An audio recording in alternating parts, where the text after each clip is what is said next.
सभी को praise Lord जय मसीह की। सभी को प्रेज लॉर्ड जय मसीह की। परमेश्वर की जीवित हाजिर में आप सभी का तहे दिल से स्वागत है। खुदा आपको आपके परिवार को आशीष दे।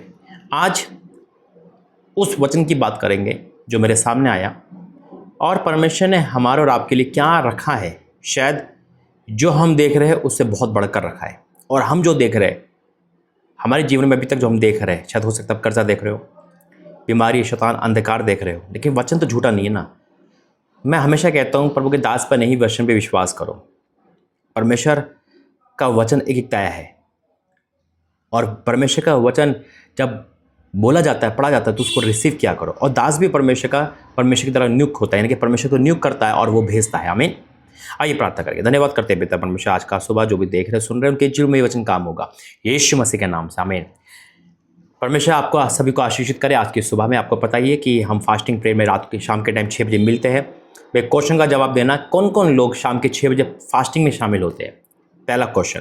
दूसरा क्वेश्चन, किस किस ने परमेश्वर के राज्य को बढ़ाने के लिए जिम्मेदारी ली है।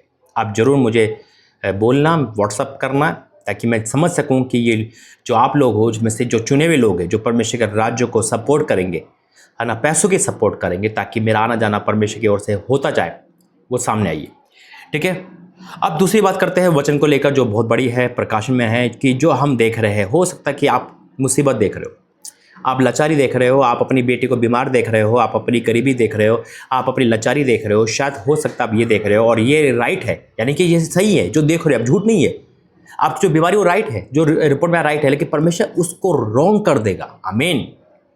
यानी कि परमेश्वर में वो सामर्थ है कि शैतान की बातों को रोंग करके दिखा देगा। यानी कि कभी कभी हमारी लाइफ में जो है वो झूठ नहीं होता है। मान लो किस पे कर्जा तो है ना भाई, वो तो कर्जा है, वो झूठ को ही बोल रहा है, लेकिन वचन कहता है कि परमेश्वर में वो दिखाता है कि जो उसके बाद होने वाला है। लाजर मारा, ये राइट था कि लाजर मर गया। शैतान अगर बहनों पे आया होगा, लाजर की बहनों पे, तो उन्हें कहा होगा देख तेरा यीशु मसीह कुछ नहीं कर पाया, लाजर मर गया, और राइट है। लेकिन शैतान ने ये नहीं कहा होगा कि लाजर जिंदा हो सकता है, लाजर जिंदा हो जाएगा, ऐसा नहीं कहा होगा। शैतान हमेशा से अधूरी बात बताता है और वो अधूरा बता के हमें झूठ में ले जाता है और वो परमेश्वर के विरुद्ध हमें कहता है देख परमेश्वर ऐसे कैसे कर दिया, देखते पर कर्जा कैसे हो गया, तो ऐसे कैसे हो गई, है ना। लेकिन वो ये नहीं बताता कि इसके बाद भी जीवन है और वो जीवन परमेश्वर का जीवन है। आमीन। अगर कोई चीज़ खराब भी हो जाए ना, मेरा और आपका परमेश्वर सामर्थ्य को ठीक करने में। आइए वचन में जाके प्रार्थना करेंगे। धन्यवाद करते पिता, आज का वचन सबके जीवन में कार्य करे यीशु मसीह के नाम से। आमीन। वचन दिया परमेश्वर ने पहला कुरिन्थियों 2 अध्याय, और मैं 9 से पढ़ूंगा। पहला कुरिन्थियों 2:9 लिखा इस प्रकार है, परंतु जैसा लिखा है ना, लिखा क्या है कि जो बातें आँख ने नहीं देखी। अब जो बात ने आँखें नहीं देखी, क्या लिखा है, जो बातें आँख ने नहीं देखी और ना कान ने सुनी। अब आँख ने क्या नहीं देखी, हो सकता हम अपनी भलाई नहीं देख पा रहे हो, चंगाई नहीं देख पा रहे हो। हम हमेशा कर्जा देखते, सुबह उठते तो टेंशन देखते, फीस रुक गई है, मकान किराया, निजी मकान नहीं देख पा रहे, है ना। कहते ना कि मेरे पूर्वज ऐसे चले गए, ऐसा हम भी ऐसे जाएंगे, ऐसा हमें लगता है ना, और ऐसा दिख रहा है, लगता भी हो, दिखता भी है। लेकिन खुदा क्या कहता है, लिखा है जो बातें आँख ने नहीं देखी और कान ने नहीं सुनी, अच्छी खबर सुनी नहीं हमने। हमेशा से बीमारी, तकलीफ, कलेश, परेशानी, लाचारी यही सुनते आए, है ना, यही सुन रहे हैं ना। अब क्या लिखा, जो बातें आँख ने नहीं देखी, हम अच्छी चीज़ नहीं देख पा रहे, जो कान ने सुनी, हमने अच्छी खबर नहीं सुन पा रहे, और जो बातें मनुष्य की चित्त में नहीं चढ़ी, अब चढ़ी नहीं है कि मेरा मकान होगा, मैं चढ़ी थी मैं प्लेन में घूमूंगा, मैं प्रभु का दास बनूंगा, मैं प्रॉफिट, परमेश्वर मुझे बनाएगा। ये सोचा ना, समझा ना, जाना था, ये अनहोना था। शैतान तो यही कह रहा था बेटा तू पाप करता है, पाप करता है, पाप करते, मर जाएगा, पाप में ही रहे, पाप में आनंद है ना। यही उसकी लाइफ, मेरी लाइफ थी, मेरी लाइफ तो हमेशा यही थी।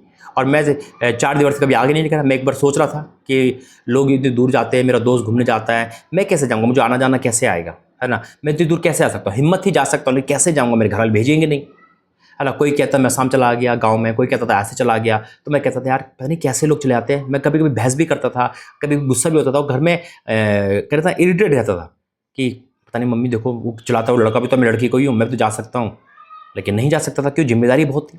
मैं फैक्ट्री से बाहर कदम नहीं उठाया। 8:30 बजे मेरा भाई निकलते थे फैक्ट्री से सुबह, और रात को 10 बजे आते थे।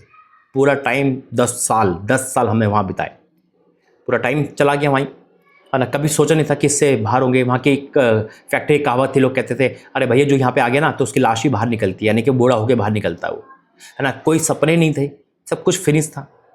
इतना तो बहुत दूर की बात है, कहते हैं ना 2 कदम आगे सोचना भी हिम्मत नहीं थी।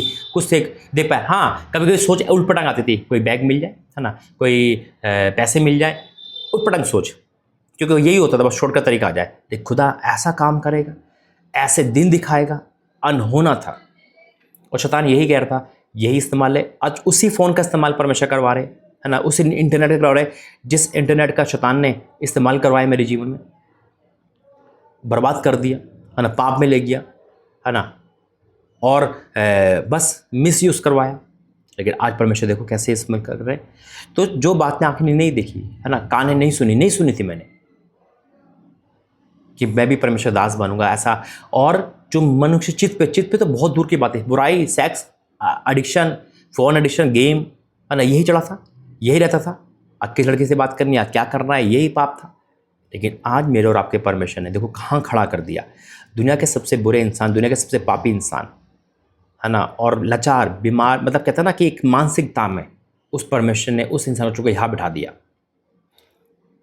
क्यों? क्योंकि लिखा है वही है जो मनु परमेश्वर ने अपने प्रेम रखने वालों के लिए तैयार किए, प्रेम रखने वालों के लिए, यानी कि परमेश्वर हमसे प्रेम करता हो। वाक्य में सबूत है इस बात का कि उसने अपना इकलौता पुत्र भेजा है। आज जितने भी सुनने देखने वाले, मैं आपको इंक्रीज और प्रोत्साहित करना चाहता हूँ इस वचन को लेकर कि आप डरो नहीं कि आपकी कंडीशन क्या है। ये विश्वास करो खुद आपसे प्रेम करता हो। जो आने वाले कल में आप देखने वाले हो, आज से आप देखने वाले हो, सुनने वाले हो, चित्त पे चढ़ने वाली, वो बहुत बड़ी बातें हैं यीशु मसीह के नाम से। आमीन। मैं विश्वास करता हूँ कि आपने प्रार्थना सुन के, वचन सुन के ग्रहण किया, आशीषित करा। और मैं ये कहना चाहता हूँ कि मेरे जो प्रभु मुझे बदल सकता है, जबकि मैं 100 रुपये ले तरसा हूँ, फुटपाथ पर खड़े होकर रोया हूँ, एक ऐसी लाइफ जिया हूँ जो शायद आप और हम सोच नहीं सकते। उस लाइफ को मेरे और आपके परमेश्वर ने बदला है, तो आपकी लाइफ को भी बदलेगा। और वाकई में सोचा नहीं था कि ऐसे दिन आएंगे, और आ गए हैं, और इससे बड़े दिन भी आने वाले यीशु मसीह के नाम में, जो अद्भुत होने वाला है। आमीन। आइए प्रार्थना करके धन्यवाद करते हैं पिता। प्रभु जी आपका धन्यवाद कि आपने ये सारी गवाही इनको सुनाई, ताकि इनका विश्वास में जो गिरावट है, वो विश्वास में गिरावट बंद हो जाए और उत्साह उठे। और तेरा धन्यवाद, एक बार फिर तूने मुझे बताया कि तूने भवन में खड़ा कर दिया। मैं आपका धन्यवाद करता हूँ पिता, बहुत बहुत धन्यवाद हर चीज़ के लिए। पिता मैं आपका धन्यवाद करता हूँ आज के इस पैगाम के लिए। जो सुन रहा है वो आशीषित हो रहा है। हाँ और आमीन के साथ, यीशु मसीह के नाम से आमीन। God bless you. जय मसीह की। वाक्य में भी प्रार्थना करते समय परमेश्वर एक बात को याद दिलाई, इंदौर में भवन भी खड़ा कर दिया, रांची में खड़ा कर दिया। कितना बड़ा बात है ये खुदा की महिमा है। जय मसीह की।